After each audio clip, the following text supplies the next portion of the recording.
So, so with procurement excellence, you are taking an overarching view and you're looking across categories. So that's going to be dealing with vastly different things that the organization are buying, both goods and materials, and also in terms of services. So I just want to have a look at the services side of things for a few minutes. That's obviously an area I'm particularly interested in.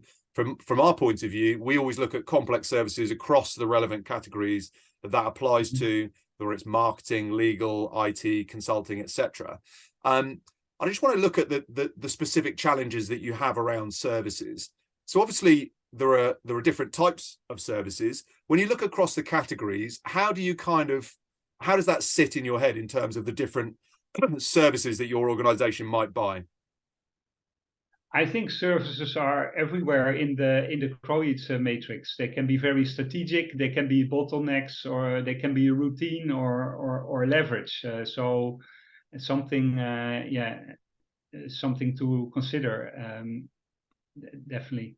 I think on the other hand, especially when it becomes more strategic, it's always a challenge to convince the business or the stakeholders that that there is an area where procurement can add a lot of value. Because generally comments I get from stakeholders is that they say, yeah, but procurement doesn't know exactly what we need.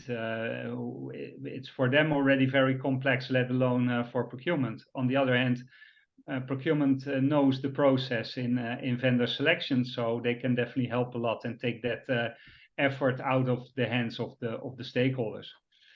And on the other hand, when it's a routine, it helps a lot to standardize what we're buying and make it more transparent and simplify it for the supplier and for the company, of course.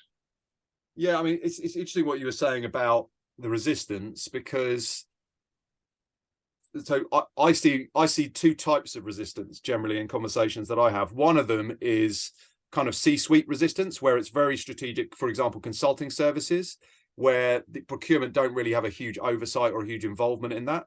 I see that rapidly changing, particularly where organizations are very cost conscious, and the current economic geopolitical climate, and looking at their consulting spend, for example, also looking at things like wanting to understand ESG, diversity, and other factors within those services categories, rather than just saying we always use consultancy X because we just do.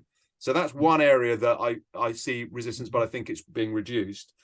But it's interesting what you were saying about with some of the more complex services, business buyers and stakeholders kind of saying, you don't understand it, you don't know what we want to buy. Because I would propose that in a lot of situations, the buyer sometimes doesn't know exactly what they want to buy either. And I think that is where the complexity of services and the buying process and the procurement process and the delivery process around services is very different to buying goods and materials. Goods and materials, there will be people who are very specialist in that. They absolutely understand it from a buying perspective. And of course, their suppliers are going to have real expertise as well.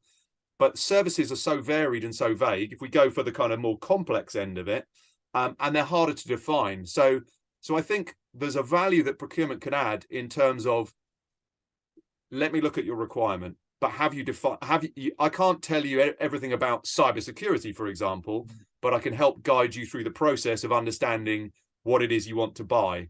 Would you agree with that? Yes, I think that's exactly what can be the role of procurement. It's to manage a process and to get the best value out of the process. Stakeholders think that procurement looks at cost and spend, which is something that, of course, caused by the procurement people themselves who focus on that area.